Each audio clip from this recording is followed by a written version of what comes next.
Notification डाल देना। Hello बच्चों, नमस्कार। कैसे हैं आप सब लोग? उम्मीद है शानदार, जिंदाबाद, जबरदस्त होंगे। बच्चों, पिछले 6 महीने में मैं पढ़ाने के लिए अगर हाजिर हुआ हूँ तो या तो लेखपाल की गागर में सागर के लिए, या फिर बच्चों आप लोगों के सामने आया हूँ। और रेगुलर क्लास तो मैं समझ रहा हूँ कि मैं 7-8 महीने से ले ही नहीं रहा हूँ अपने इस चैनल पर, यूट्यूब पर तो। और कुछ जल्दबाजी में या बहुत दिनों से दूर हूँ आपसे, कुछ गलतीबाजी हो जाए तो भैया उसको क्षमा करना। बाकी कोशिश करूँगा बच्चों, जैसे आपको पहले भी पढ़ाया था पैट के एग्ज़ाम से जस्ट पहले, कि आपका 20 मार्क्स का पूरा आपको जो डीआई है, डाटा इंटरप्रिटेशन इसको बोलते हैं, जिसमें आपका टेबल वगैरह सब कुछ आता है। मैं सारी चीज़ें आपको बताने वाला हूँ, कितने तरह के चार्ट वगैरह सब कुछ। तो बच्चों, वो पूरे के पूरे 20 के 20 मार्क्स मिले जो आपके पैट एग्जाम में बड़ा ही रोल प्ले तगड़ा वाला करेंगे। मैं कहूँगा कि बच्चों, पैट आपका 100 मार्क्स का पेपर है और आपको 80 मार्क्स इसलिए लाने जरूरी हैं कि आपको इस बार वैकेंसीज ये तो मिलेंगी ही कि भाई कहीं 5,000 6,000, कहीं कई सारे ऐसे डिपार्टमेंट हैं जहां 500 600 और 1,000 वैकेंसीज मिलेंगी। और 500 600 1,000 वैकेंसीज के लिए आपको अच्छे से अच्छे मार्क्स पैट में गेन करने होंगे, क्योंकि पैट में कोई क्वालिफाइंग की कंडीशन नहीं है। वहाँ है वैकेंसीज का 20 गुने, जहां बच्चे मिल जाएंगे वहीं कट ऑफ लगा देंगे। तो इसलिए जरूरी हो जाता है कि पैट में जितने ज्यादा अच्छे मार्क्स, उतनी ज्यादा वैकेंसीज में यूपी के अंदर आपको चांसेस मिलने वाले हैं। बच्चों, ये क्लास 20 मार्क्स की होगी और 20 ही मिनट की होगी। आज चूंकि पहला क्लास है तो आज थोड़ा सा बढ़ा जा सकता है, 30 35 40 मिनट तक का, क्योंकि आज मुझे कुछ चीजें आपका बेस क्लियर करना होगा, तब मैं आपको चार्ट पढ़ाऊंगा। ठीक है? तो बच्चों, इसमें आज जो मैं आपको बताने वाला हूं कि देखिए किस किस तरह के चार्ट होते हैं, मैंने आपके सामने रख दिए हैं। पाई चार्ट भी दिख रहा है, बार ग्राफ, दंडारेख बोलते हैं। ये आपको लाइन ग्राफ, रेखा ग्राफ भी इसको बोल देते हैं। टेबल नुमा भी होता है, क्योंकि आपके एग्जाम में ना 10 नंबर का तो टेबल ही है, यानी 2 क्वेश्चन तो टेबल के आएंगे, ये कंफर्म है। और 2 क्वेश्चन बार ग्राफ के हैं, यानी दंडारेख के ही हैं बच्चों। अब उसमें लाइन ग्राफ भी हो सकता है, आपका ये ग्राफ भी हो सकता है। पिछली बार का अगर मैं रिकॉर्ड उठाऊं तो दोनों 2 पेपर हुए पैट के। एक एक पेपर में ये एक क्वेश्चन 5 नंबर का, एक ये 5 का, और 5 10 नंबर के टेबल के क्वेश्चन, दोनों ही सेटों में सेम चीज फॉलो हुई थी। और बिल्कुल एज इट इज सिलेबस में भी यही दे रखा था, उनकी कोई गलती नहीं है कि वो सिलेबस से कहीं भी आउट गए हों। पाई चार्ट ना तो सिलेबस में था और ना पूछा गया। पर बेटा, क्योंकि डीआई में आता है, ग्राफ का व्याख्या विश्लेषण दिया हुआ है, तो ग्राफ में कहीं पाई चार्ट को एड ऑन ना कर दें, या ग्राफ के अंदर कहीं पाई चार्ट को मिक्स ना कर दें। इस सोच के साथ सभी ने पाई चार्ट आपको पढ़ाया था, हमने भी पढ़ाया था। ठीक है? इस बार पढ़ें या ना पढ़ें, मेरी सलाह है आपको कि पाई चार्ट भी आपको पढ़ना ही चाहिए, क्योंकि ये बहुत बड़ी चीज नहीं है, बड़ी आसान चीज है। तो आपको हर चीज पढ़नी है, जो भी पॉसिबिलिटी बनती है जहां से भी। तो 20 मार्क्स सिर्फ तभी आ सकते हैं जब आप हर चीज पढ़ करके चलो, क्योंकि आप तैयारी 20 में से 15 16 मार्क्स की नहीं कर रहे, आप कर रहे हो बेटा 20 में से पूरे 20 मार्क्स की। 19 में मिलेंगे तो आपको दुख होगा, होना चाहिए, क्योंकि ये चीज ऐसी है कि भैया ये बहुत बहुत आसान चीज है और फ्री के नंबर है, ग्राफ और तालिका। ठीक है बच्चों? तो 20 मार्क्स आपके मेरे हाथ में है, मैं इनको आपसे कहीं नहीं जाने दूंगा, ये मेरा वादा रहा। चलिए बात करते हैं बच्चों कि लाइन ग्राफ। पहले तो मैं आपको दिखा दूं ग्राफ कितने तरह के एग्जाम में पूछे जा सकते हैं। एक तो इस तरह का ग्राफ होता है बच्चों, है ना? तो यहाँ पे इससे क्या करना होता है, इन बिंदुओं को देखकर ही सारे अंदाजे लगेंगे। ये आपको डेटा इस तरफ दिख रहा होता है, जनवरी का है, फरवरी में डेटा है 10 है, जनवरी का भी डेटा आपको 10 दिख रहा है ना बच्चों? तो ये फिर आपको 30 भी दिख रहा है जनवरी का, फरवरी का आपको डेटा दिख रहा है 10, फिर ये 20 के सामने की लाइन है तो 20 दिख रहा है। ऐसे ही आपको मार्च का पूछे तो मार्च में 40 वाला डेटा है, और ये देखो 50 वाला डेटा है। तो इस तरीके से ये कितने का डेटा है, ये अप्रैल का डेटा है, तो ये 50 हो गया और ये अप्रैल में 60 हो गया। तो कुल मिला के लाइन ग्राफ में इन 50 60 से ही सारे काम होने हैं। अभी मैंने क्वेश्चन नहीं बताया, क्वेश्चन मैं अभी आगे बताऊंगा। ठीक है, ये जो बिंदु आपने देखे और बिंदु पहचाने, इस बिंदु का मतलब क्या है, 40 है और मार्च है। इससे ही सारे सिलेक्शन होने, इसी से सारे सवाल होने। ठीक है बच्चों, अब कोई कहे कि इस बिंदु का मान क्या है, मैं कहूंगा मई है, और इधर देखो ये सीध में किसकी में 30 की पे, तो मई में 30 का इसका वो है। अब आप सोचोगे सर ये क्या है, ये क्या है, ये 30 का क्या रोल रहेगा, ये क्वेश्चंस में पता चलेगा, पर पहला काम तो यही है, क्योंकि जो भी इस ग्राफ को सॉल्व करेगा उसको ये सब चीजें लिखनी पड़ेंगी, अर्थात दिमाग में रखनी पड़ेंगी कि ये इसका वैल्यू 30 है। ठीक है बच्चों, इसके बिना वो इस ग्राफ को कर नहीं सकता, और ये तो बड़ी आसान चीज है, सब यहीं से तो नकल मारनी है बच्चों, है ना। तो अब आप देखिएगा, देखिए बच्चों, अगर मैं और आगे बात करता हूं तो एक टाइप ये, वो एक टाइप थी, एक ये टाइप है। आप देख रहे हो इसमें बिल्डिंग सी खड़ी हुई होती है, ये बिल्डिंग डबल डबल है, कहीं कहीं सिंगल भी मिल सकती है, कई बार ट्रिपल भी हो सकती है। ये मैं सारे टाइप के कराऊंगा, चिंता की कोई बात नहीं है। डबल की है तो भी कोई टेंशन नहीं है, वो बता देता है कि जो स्लेटी वाली है ना ये एक्स है, और ये जो जिसमें जाली सी बन रही है ना ये वाई है। तो अब 2014 में y का मान 60 है और x का मान 45 है, इनसे ही सारे सवाल बनने। कह देगा 2014 में x और y का अंतर बताओ, तो आप कह दोगे 15 है जी। तो क्या इतना आसान बनेगा? नहीं, मुश्किल भी बनेगा तो क्या दिक्कत है, हम बैठे तो हैं मुश्किलों को करवाने के लिए। इसमें मुश्किल क्या होता है, सारी चीज तो बताने वाला हूं, कुछ भी तो मुश्किल नहीं होता ग्राफ में। आप देखोगे ना बच्चों कि यार कुछ है ही नहीं, ये सब बेकार की बातें होती हैं भैया। ग्राफ में भी कुछ करने के लिए, सीखने के लिए कुछ है। आपको मैथ आता है या नहीं आता, ये आप सीख जाओगे, ये गारंटी है। मैथ चाहे आपका 0 हो, आप पूरे 20 कर आओगे इनमें, ये मैं गारंटी से कह सकता हूं। चलो, और बच्चा 2015 में कोई पूछे एक्स का मान क्या है, वाई का मान क्या है, 2016 में पूछे कोई एक्स का मान क्या है, वाई का मान क्या है, बता दोगे ना, इससे ये पूरा सॉल्व हो जाएगा, चाहे कुछ भी पूछ ले। अब वो आगे की बात है कि क्या क्या पूछ सकता है, परसेंटेज, एवरेज, इसके पास दो ही चीजें हैं बस पूछने को, या तो ये परसेंटेज पूछेगा या ये एवरेज पूछेगा, इसके अलावा ये कुछ नहीं पूछ सकता, इसकी औकात ही नहीं है कुछ और पूछने की।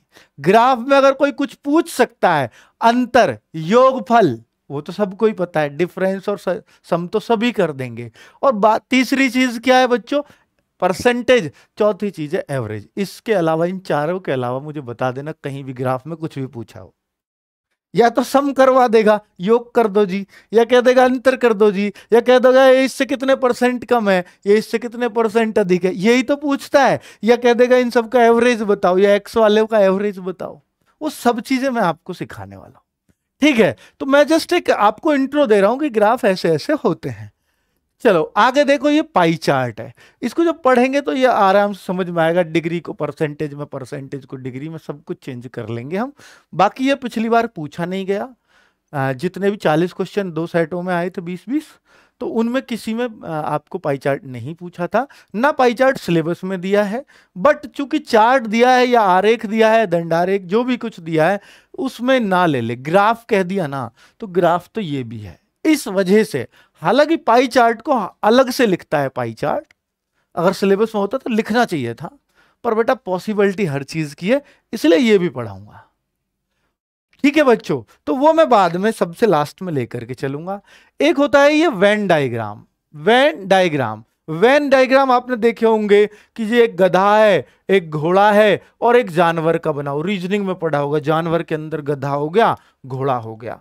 तो ये क्या होते थे, तो हम कहते थे वेन डायग्राम खींच लिया हमने, गधा घोड़ा ये हो गया और ये जानवर का हो गया। तो वेन डायग्राम कैसे बनाते थे, ऐसे ही तो बनाते थे, तो उसी टाइप का तो बना हुआ है, इसलिए इसको क्या बोल दिया, वेन डायग्राम।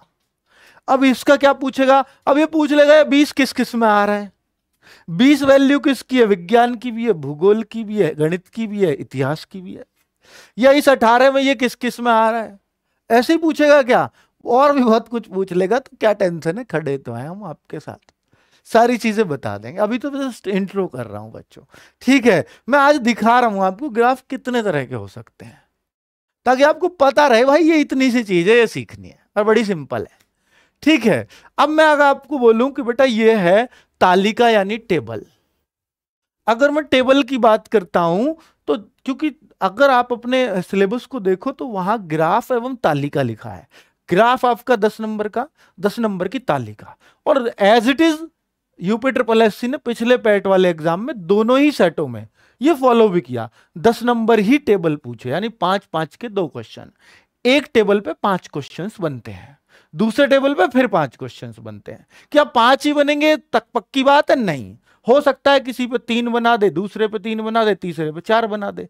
तो एक हो सकता है टेबल के 3 टेबल आ जाए, है ना, टेबल के 3 क्वेश्चन आ जाए, उन पे 3-3-4 करके पूछ ले, वो उसकी मर्जी है, लेकिन 10 क्वेश्चन पूछे जाएंगे। ठीक है, चलिए पिछली बार 5-5 का सेट आया था, वो उस हिसाब से हम पढ़ के चलेंगे, बाकी 3-3 का भी आएगा, कोई दिक्कत नहीं, क्वेश्चन वैसे ही सॉल्व होने हैं सारे। तो बेटा ये क्या होता है, ये आपको देखना होता है कि भैया ये ए है, देखो ये खुद सब कुछ लिखता है। अगर आप पढ़ते हो निम्नलिखित तालिका में 4 व्यक्ति, तो ये व्यक्तियों के नाम है ए बी सी डी, और सप्ताह के विभिन्न दिनों, ये सप्ताह के दिन हैं, सोमवार मंगल शुक्र शनिवार, बाकी बुध बृहस्पति कहाँ गए, वो है ही ना, तो हमें उनसे मतलब क्या। ठीक है, ये 4 दिन की बात करेगा। अब वो कह देगा ये 35 किसका मान है, मैं कहूंगा भैया ये 35, आप खुद बताओ क्या, ये ए व्यक्ति के मंगलवार की बिक्री है, ए व्यक्ति की मंगलवार के दिन की बिक्री है 35, यही तो मतलब है इस टेबल का। टेबल में यही करना है बस।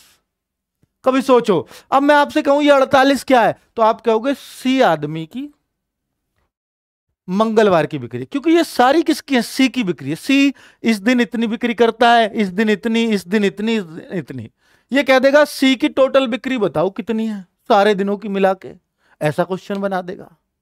ये कह देगा डी की जो है शुक्र की बिक्री ये रही, और ए की सोमवार की बिक्री ये रही, इन दोनों का अंतर बता दो।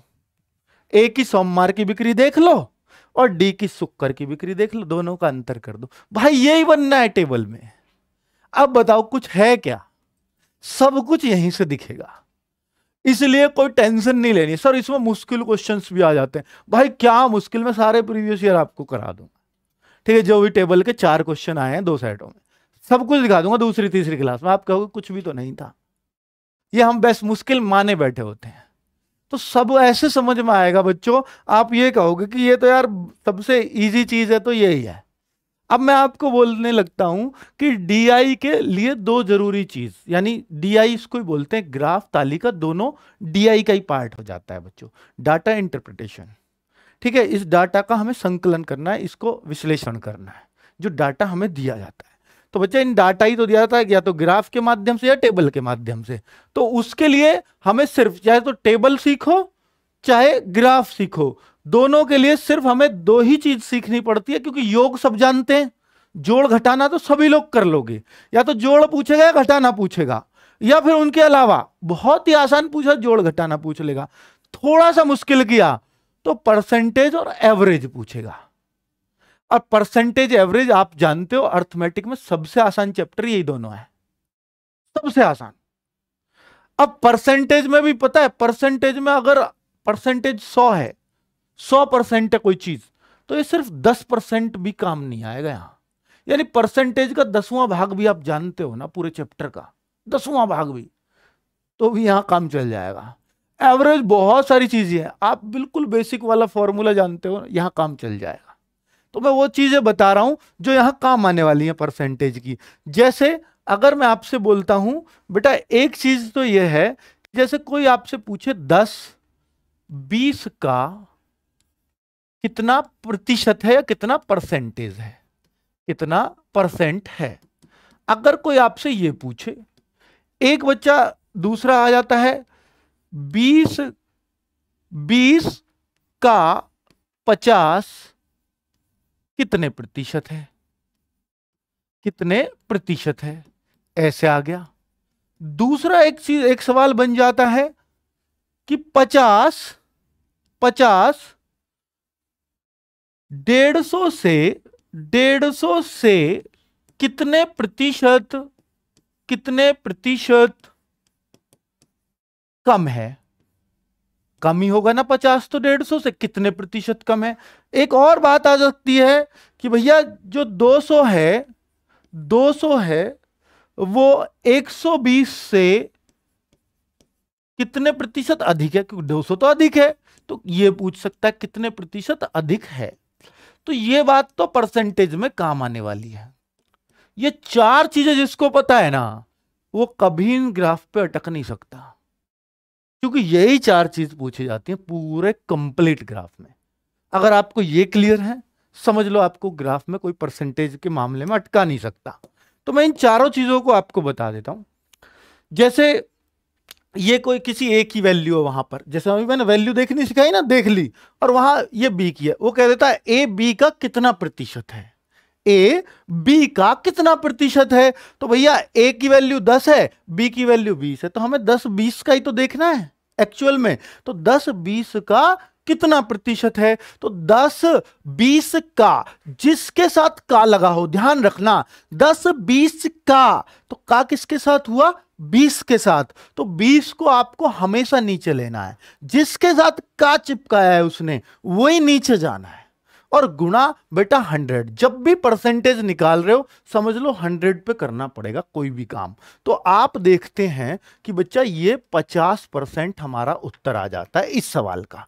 अब जस्ट मैं दूसरे सवाल को देखता हूं कि भैया ऐसे ही कोई किसी चीज की वैल्यू वहां 20 मिली, किसी चीज की वैल्यू वहां 50 मिली, फिर उसने बोला ये चीज का ये चीज कितना प्रतिशत है, ऐसे बनवा देगा आपसे। तो 20 का 50 कितना प्रतिशत है, तो यहां पर 20 का देखना है ना बच्चों। तो का किसके साथ है, इसके साथ ऐड ऑन है, तो जिसके साथ का है वही तो नीचे जाएगा। तो आप यहां भी वही चीज फॉलो कर दीजिए, 50/20। तो ऐसा कोई ना सोचे कि दूसरा वाला ही नीचे जाता है, बच्चा यहां भी 20/50 कर जाएगा तो गलत हो जाएगा। उसने पहले वाले के साथ ही का लगा दिया। इस बार 20 का 50 कितना प्रतिशत है, तो आप इसको जस्ट 100 की मल्टीप्लाई जब भी चीज परसेंटेज में पूछी जा रही है तो बेटा 100 की मल्टीप्लाई आपको करनी है 100%। इसमें कोई भी शक नहीं होना चाहिए। जब भी चीजें परसेंटेज में पूछे, मतलब वो परसेंट, सेंट मतलब 100, पर 100 पे पूछना चाह रहा है, इसलिए 100 की मल्टीप्लाई बनती है। और बेटा ये यहां पर 250% आपका हो जाता है। कितना आसान है। अब देखिए ऊपर वालों में कहीं भी ये नहीं था वो उससे कितना अधिक है कितना कम है, वो जस्ट ये पूछ रहा था वो उसका कितना प्रतिशत है, वो उसका कितना प्रतिशत, सिर्फ इतना ही तो था। अब कहेगा वो उससे कितना अधिक है, वो उससे कितना कम है प्रतिशत में। लेकिन वैसे तो हम देख लेते हैं भाई, कोई आपसे पूछे कि 5 10 से कितना कम है, तो मैं कह दूंगा 5 कम है, लेकिन मुझे देखना परसेंटेज में कितना कम है। तो 5 10 से किससे देखना है, जिससे देखना है वही नीचे रखना है। अब आप देखना यहां पर कि देखो 50 150 से, तो मेन चीज क्या है, जिससे देखना है। वहां मेन चीज थी का, जिसका है वो नीचे जाना है, नीचे भारी चीज जाएगी। तो मतलब ये है बड़ी चीज नहीं, भारी मतलब जिस पे सवाल बना है। तो यहां 150 से देखना है तो नीचे 150 ही जाएगा। लेकिन क्या ये पिछले की तरह हो जाएगा 50/150? नहीं नहीं नहीं, यहां पे चूंकि कम भी देखना है तो पहले कमी भी करनी पड़ेगी। तो जब भी हमें कम देखना है, परसेंट में कमी देखनी है, तो हमें पहले एक्चुअल में अंतर देखना ही पड़ेगा। जब भी कम या अधिक या ज्यादा देखना हो तो बेटा वहां हमें अंतर करना ही पड़ेगा, क्योंकि कमी हमें पहले देखनी पड़ेगी, कितना है कम। तो हम कहेंगे कमी कितनी है, तो बेटा यहां पर पहले एक्चुअल कम देखना है, अपॉन बेटा से वाला, जिसके साथ से आया है वो से वाला नीचे, और इनटू 100। बस यही फॉर्मूला अपना लेना। और परसेंटेज अधिक देखना हो तो यहां अधिक देखना एक्चुअल में कितना है, बटे से वाला, जिसके साथ से हो वो नीचे, और इनटू 100 तो करना ही है क्योंकि परसेंटेज में लाना है। तो बेटा इसको मैं क्या करूंगा, अब देखिए परसेंटेज कमी देखनी है तो कम कितना हुआ 100। तो डिफरेंस जरूरी है, अंतर जरूरी है कमी में और अधिक में। ऊपर कम अधिक की कोई बात ही नहीं थी तो वहां अंतर की जरूरत ही नहीं है। तो 100 और बटे से वाला क्या है 150, और इंटू बेटा 100। और अगर मैं देखूं तो 0 से 0 कट जाता है, 5 से 3 बार, 5 से बेटा 2 बार, 200/3, 66 सही 2/3 आ जाएगा। ठीक है, 200 में 3 का भाग दोगे 66 बार जाएगा, 2 शेष बचेगा, तो 66 सही 2 ऊपर जो शेष बचता है बटे 3। तो 200/3 बहुत बार यूज होगा आपका। ठीक है, अब मैं इसको देखता हूं बेटा, इसको खुद ही बता दो आप, परसेंटेज कम देखना हो या अधिक देखना हो, सेम ही चीज करते हैं दोनों में। तो अधिक अगर मैं देखूंगा कि 200 120 से कितना परसेंट अधिक है, तो 200 तो अधिक है ही। कितना अधिक है? 80 अधिक है भाई। 80 किससे अधिक है? तो आप कहोगे सर 120 से। तो 120 नीचे से वाला नीचे, ये तो मैं आपको बोल ही चुका हूं, इंटू 100, 0 से 0, 4 दूनी 8, 4 तिया 12, तो फिर से वही आ गया 200/3। देखो बच्चों, इतना प्रतिशत, इसको 66 से ही 2/3 फिर से लिख सकते हैं। ठीक है, तो मुझे उम्मीद है कि ये चीजें जो बहुत काम आएंगी पूरे ग्राफ में, चाहे पाई चार्ट हो, चाहे टेबल हो, या दंडारेख हो, लाइन ग्राफ हो, हर जगह ये काम आता है। हर जगह ये 4 चीज ही काम आएंगी आपके। इसके अलावा परसेंटेज में कुछ भी इतनी सी भी बात नहीं पूछ सकता। ये 4 ही पॉइंट है। अब मुझे नहीं लगता कि आप अटकोगे, है ना बच्चों? तो ये सिंप्लीफाई कर दिया। अब मैं एवरेज की बात कर लेता हूं कि एवरेज में क्या पूछा, और फिर फटाफट क्वेश्चंस पे आते हैं कि आज जो क्वेश्चंस मैं आपके लिए लेके आया हूं, तो बेटा वो फटाफट कर लेते हैं। तो एवरेज क्या होता है, एक बार यहां ध्यान देंगे बच्चों। एवरेज क्या होता है? तो एवरेज यानी औसत। औसत अगर आपको निकालना है तो एक ही चीज ध्यान रखना है बच्चों, जिनका भी औसत निकालना हो, मान लो कोई कहे 8, 10, 12, पहले तो एक बात बता दूं कि देखिए, अगर अंतर बराबर है, अंतर बराबर है कितने का? 2-2 का है। 5-5 का भी हो तो कोई दिक्कत नहीं, 10-10 का भी हो तो कोई दिक्कत नहीं। तो हमेशा बीच की संख्या ही औसत होती है। औसत होता है बैलेंस, यानी ये जो 10 है ना, ये सबको 10-10 कर देगा। औसत अगर मैं इन सबको बीच की संख्या को बोल दिया तो इसका मतलब ये सब 10-10 हो गए, यानी ये 2 अपना इसको दे देगा, तो ये भी 10, ये भी 10, जिस पे वो बैलेंस हो जाए सारे, जो सबके हिस्से में आ सके। लेकिन ऐसा सोचना सबके लिए मुश्किल होता है, क्योंकि कई बार ये 3 है तो 3 में तो बीच का देख लिया, 4 में थोड़ा और मुश्किल पड़ेगा, बहुत ज्यादा हो तो और मुश्किल। तो ऐसा बना दिया गया है औसत का फॉर्मूला कि भैया ऐसा कुछ मत करो, आप ऐसा देखना बैलेंस बैलेंस सबके लिए मुश्किल बात है। तो आप ये एक फॉर्मूला बना दिया कि इन तीनों का आपको अगर एवरेज देखना है ना, तो इन तीनों का योग, यानी जितने भी पद हैं, इनको टर्म या पद बोल सकते हैं, पदों का योग, जितने भी ये पद दिख रहे हैं इन सबको जोड़ दो, अपॉन इनकी संख्या। कितने हैं ये पद? 1, 2, 3, 3 है, तो इसको बोला पद कितने हैं, यानी इसको बोल दिया पदों की संख्या। तो बेटा एवरेज का सीधा सीधा ये फॉर्मूला होता है, पदों का योग बटे पदों की संख्या। अब पदों का योग यानी बेटा 8 + 10 + 12, तो पदों का योग तो ऊपर कर दिया। जिनका भी एवरेज निकालना हो आपको यही काम करना है सबके साथ। ठीक है, एवरेज के जब पढ़ा रहा होता हूं तब तो इसकी ट्रिक भी बता देता हूं, पर यहां ट्रिक काम नहीं आती, यहां फॉर्मूला ही काम आएगा आपको, कहीं भी ट्रिक यूज नहीं हो सकती यहां, इसलिए आप बेसिक सीखिए। तो यहां पर क्या है, इन सबको जोड़ना होगा, जिनका भी हमें एवरेज निकालना होगा उनको क्या करेंगे, ऐसे जोड़ देंगे। फिर वो कितने हैं, 1, 2, 3, आप ये मत गिनने लग जाना, इसमें भी 2 अंक, 2 और 2 4 और 1 5 हो गए ना, अंक ना गिनने, संख्या तो 10 ही है ना, ये 12 है, तो एक संख्या एक संख्या एक संख्या, टोटल 3 संख्या। तो मैं यहाँ 3 का भाग दे दूंगा, 12, 10, 22 और 8 30, और 30/3 यानी बेटा 10 आ गया, ये आ गया 10। तो ये रहा एवरेज। तो औसत के लिए सिर्फ इससे अलावा कोई भी और चीज काम नहीं आएगी। आप कहो सर ये तो पूरा पूरा कट गया, कहीं कहीं पूरा पूरा नहीं कटेगा, तो कोई बात नहीं, 29 आता ना, तो 29 भी तो आ सकता था जोड़, तो बेटा क्या दिक्कत थी, 9.66 कुछ तो आता, तो पॉइंट में आ जाएगा। उत्तर तो पॉइंट में भी होते हैं, क्या दिक्कत है? तो एवरेज पॉइंट में भी आ सकता है। अब बच्चों मैं आपको एक इंपॉर्टेंट, देखिए मैं चाहता हूं दिल से कि आप लोग सीखें, आप इन चीजों को सीख जाएं, एकदम बेहतरीन तरीके से सीख जाएं, और 20 नंबर वो बच्चा ले आए जिसको आज एक भी सवाल नहीं आता करना। मेरा ये उद्देश्य है। उसके लिए मैंने एक चीज और चलाई है जो आपको पहले भी बताया था कि बेटा देखिए, रोजगार विद अंकित ऐप है, बेटा ऐप का नाम आता है, इस बच्चे सोचते हैं पैसे की बात आने वाली, नहीं, देखिए आपको बहुत कुछ पहले भी फ्री में दिया, फिर एक बहुत बढ़िया काम करने जा रहा हूं।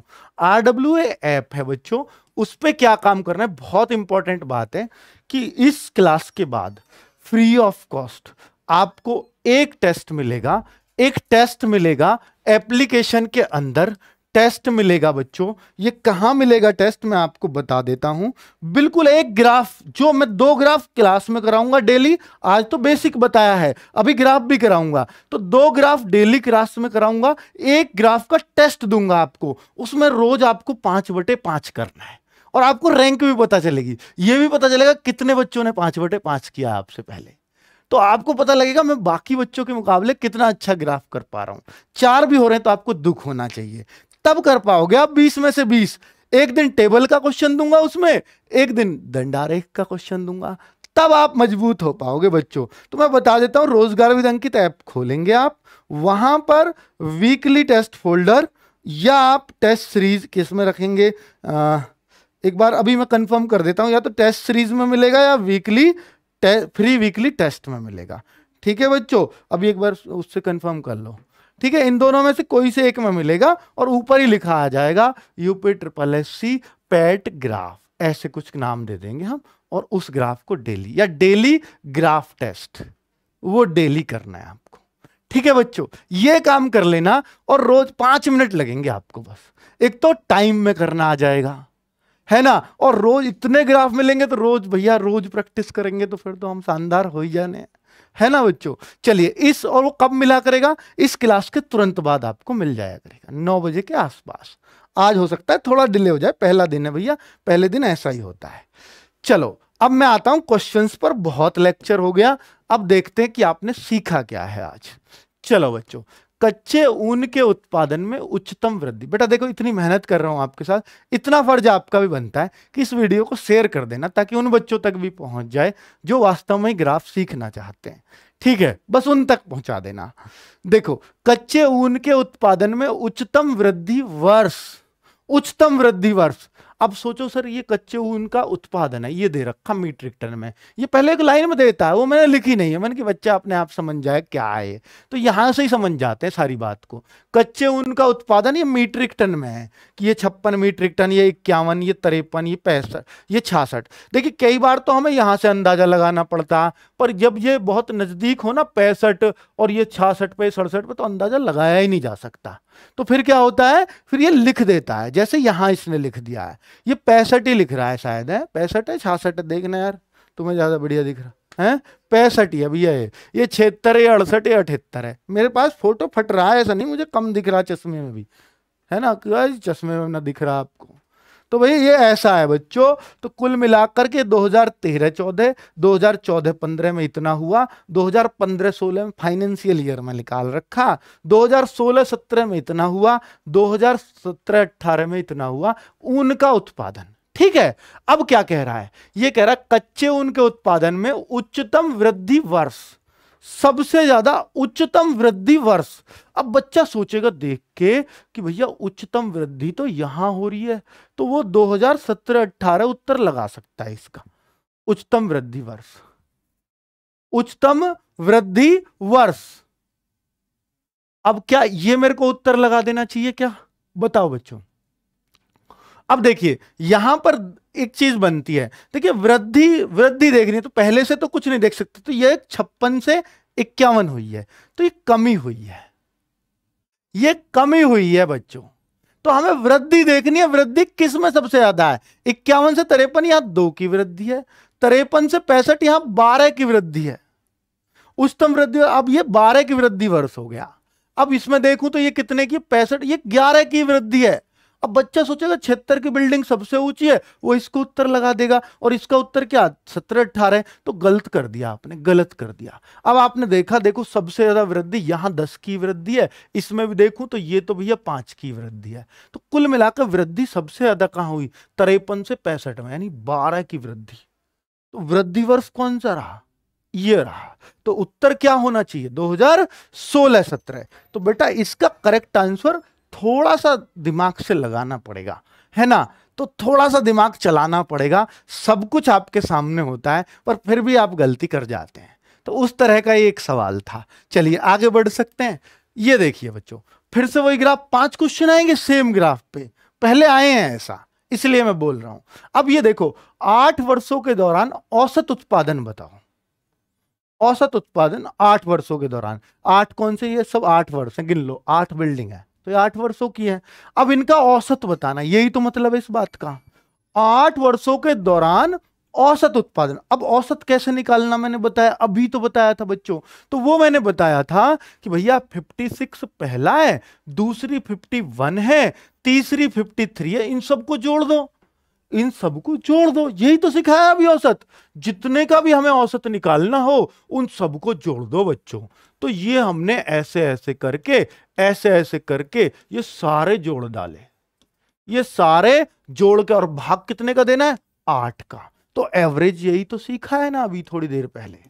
तो भैया इनको जोड़ के 8 का भाग दे के जो आएगा वो मेरा उत्तर हो जाएगा। अब ये कैसे निकालो, जोड़ दो फटाफट। 6 और 1 7, 3 10, 5 15, 6 21, 8 29, 29 8, 37 और 3 40 की 0। एक 4 हासिल के शुरू में जोड़ लेकर हासिल, 7 4 11, 6 17 और 5 22, 7 29, 6 35, 5 40, 45 और 50। ये भैया पूरे 500 बने। 8 का अगर मैं इसमें भाग दूंगा तो 8 छिंग 48, 2 बचेगा 50, 2 बचेगा 20 हो जाएगा। 8 दूनी 16, 4 बचेगा, 8 पंजे 40, 62.5 मीट्रिक टन, क्योंकि खुद ही कह रहा है वो मीट्रिक टन में है। तो 62.5 MT लिख दिया है शॉर्ट में मीट्रिक टन को। ठीक है बच्चों, कितना आसान था, एवरेज निकालना अब आपको आ ही गया। तो कोई बड़ी बात तो ये है ही नहीं ना बच्चों। चलो आगे बढ़े। 2014-15 में कच्चे ऊन का उत्पादन 2019-20 के उत्पादन का था। अब आपको एक चीज तो पता लग गई, का जिसके साथ लगाया है वो नीचे जाएगा और दूसरी चीज ऊपर। अब एक चीज ध्यान देने वाली है, यहां पर ध्यान देना। क्या परसेंटेज पूछा है आपके को? नहीं, कहीं भी नहीं है। तो गुणा 100 मत करना, ये बहुत काम की बात है। 100 की गुणा सिर्फ तब करनी है जब आपको परसेंटेज पूछा हो। तो भैया 2014-15 में कच्चे ऊन का उत्पादन 2019-20 के उत्पादन का, तो 2014-15 कहां है भाई? 2014-15 ये रहा। तो इसका उत्पादन कितना है? 51 रहा। अब कहता है 2019-20 के उत्पादन का, 19-20 का कहां है भाई? ये रहा। इसका कितना? 68 है। इसका तो कह रहा है 51 68 का था कितना। तो ये 2014-15 में कच्चे ऊन का उत्पादन इसके उत्पादन का कितना था। तो का किसके साथ हुआ? इसके साथ। आपको ये भी तो का लग रहा है, ये तो का उत्पादन कह रहा है, इसका उत्पादन, इसका उत्पादन का, तो इसके उत्पादन का। तो 51/68, क्योंकि इसके उत्पादन का, तो ये नीचे जाएगा 68। और मैंने बच्चों काटा तो 17 से कट जाएगा 3 बार 4 बार, 3/4। अब आपको लग रहा होगा कि भैया ये 17 से काटे, ये कैसे पता लगी बड़ी जल्दी? तो बेटा पहाड़ याद थे मुझे, और मेरे बड़े बूढ़े पटक पूछते थे, इनको पटक बोलते थे। कितने तिया 51, कितने चौका 72, वो मुझे तब से याद। ऐसे ही आपको भी थोड़ी सी प्रैक्टिस होती है, बस ये अपने आप पता लग जाती है। 17 का पहाड़ा ऐसे पता लगती है, ये बात है ना बच्चों। थोड़ी सी जब मैथ्स आपको करना आ जाएगा ना, थोड़ी सी कैलकुलेशन, तो ये अपने आप ही पता चल जाती है। चलो अब देखिए, हाँ कोई बच्चा पूछ रहा है सर ये जीडी में काम आएगा, ये सर उस एग्जाम में काम आएगा। ये डीआई है, ये डीआई जीडी में 5 नंबर का आता है, और जगह भी जहां भी डीआई आता है सब जगह यही आता है, सब कुछ वहीं से आएंगे क्वेश्चन। ठीक है, तो हर एग्जाम के लिए इक्वली इंपॉर्टेंट हो सकता है, क्योंकि हर जगह डीआई आ रहा है आजकल, और आता ही है। मतलब एक कोर्स में, सिलेबस में, हर किसी के में पढ़ना पड़ेगा ही। तो देखो कहीं 3 नंबर का, कहीं 4 नंबर का, कहीं 5 का, ये पैट में 20 का। चलो, उत्पादन में पिछले वर्ष की तुलना में अधिकतम घटत किस वर्ष रही? अब बेटा गलती मत करना, घटत अब आपको पता है क्या है। तो अधिकतम घटत देखनी है, तो यहां कितने की घटत रही? 5 की। और यहां कितने की बढ़त रही है? तो बढ़त है। तो घटत देखो, ये भी बढ़त है, ये भी बढ़त है, ये कहां है? घटत है। ये कितनी घटी है? 76 से 58, 18 की घटत आई है सीधी। और बाकी जगह कहीं घटत ना, ये भी बढ़ती हैं। तो घटत कहां रही? अधिकतम घटत इसमें 2018-19 में। तो ये रहा मेरा उत्तर। बस यही तो रही अधिकतम घटत। सबका अंतर देखो, इसका अंतर ही 56 वाली बिल्डिंग है 51, तो यहां घटत हुई। बाकी ये तो बढ़त हुई, ये भी बढ़त है, ये भी बढ़त है, और घटत कहां, ये रही। तो घटत देखी मैंने कितने की है बस। और अधिकतम घटत कौन सी है, ये घटत 5 की थी, बाकी तो कहीं घटत है ही ना। एक ये घटत 18 की थी, तो 5 18 में तो यही अधिकतम घटत है, इसलिए उत्तर ये वाला हो गया। खत्म कहानी।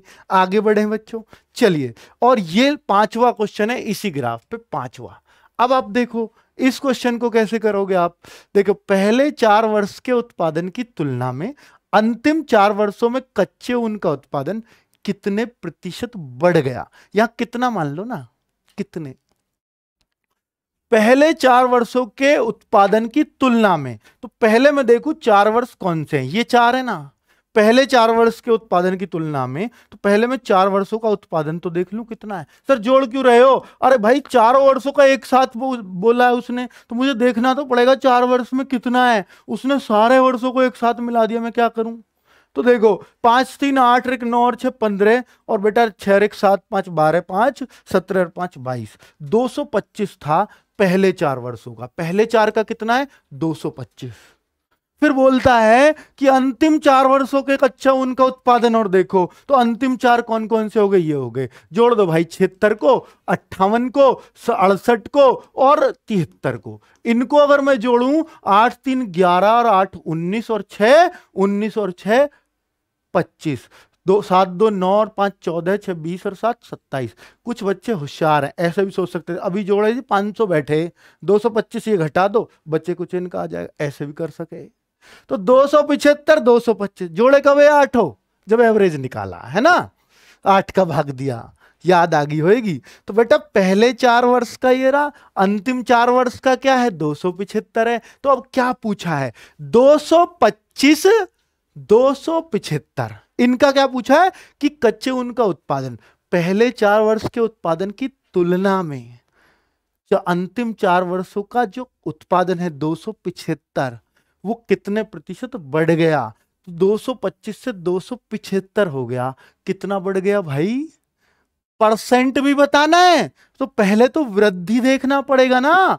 जब भी हमें बढ़ना घटत निकालनी हो परसेंटेज में, तो मैंने क्या बताया, परसेंट अधिक परसेंट कमी, देखने के लिए अंतर देखना ही पड़ेगा। अभी बताया था ना बच्चों, यहां पे बढ़त देखनी है, अधिक देखना है, कितना परसेंट अधिक है, तो पहले डिफरेंस देखना ही पड़ेगा जी। 50 बढ़ गया, 50 का ही तो डिफरेंस है बच्चों। और किससे बढ़त हुई है, किससे हुई है बढ़त, इससे या उससे, भाई वो तो बढ़ा है, बढ़ के हुआ उतना, तो बढ़त तो इससे हुई है ना। तो से वाला कौन सा है, ये, क्योंकि बढ़त हुई है, अगर कमी होती तो उससे कमी होती, तो अब तो इससे बढ़त हुई है, तो ये वाला नीचे 225 गुणा 100। बेटा अगर मैं 25 चौका और 25 निम्मा कर दूं, तो ये कट जाएगा इस तरीके से, और ये 200/9 हो जाएगा।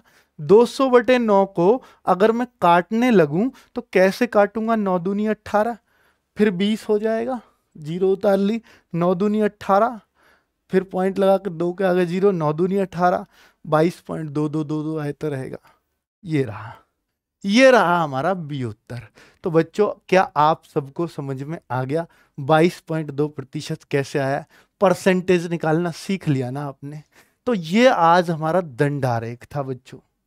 अब आप कहोगे सर एक टेबल का क्वेश्चन, तो बच्चों वीडियो थोड़ा लंबा हो जाएगा, मैं लाया तो था पर मुझे ये वीडियो बस 20 मिनट का रखना है, पर आज बेसिक बताना था आपको, तो कल मैं टेबल का क्वेश्चन करा दूंगा, उससे आगे फिर एक दंडारेख, फिर पाई, मैं सारे ग्राफ कराऊंगा आपको, और उम्मीद करता हूं कि आपको समझ में भी सब कुछ आएगा, चिंता की बात नहीं है। कल से 2 ग्राफ कराऊंगा, क्योंकि आज बेटा बेसिक समझाने में टाइम गया है, एक टेबल का और एक ऐसा, एक टेबल का एक ऐसा।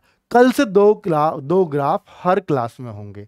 अब आपको ये समझ में कितना आया है, इसको अप्लाई करने के लिए रोजगार विद अंकित ऐप डाउनलोड कर लेना बच्चों, RWA भी लिख सकते हो, प्ले स्टोर पे आ जाएगा, और वहां पर फ्री वीकली टेस्ट है, फ्री वीकली टेस्ट में ही जाओगे, मैंने कंफर्म कर लिया है, वहां पर उस टेस्ट को कर लेना, 5 के 5 सही होने चाहिए।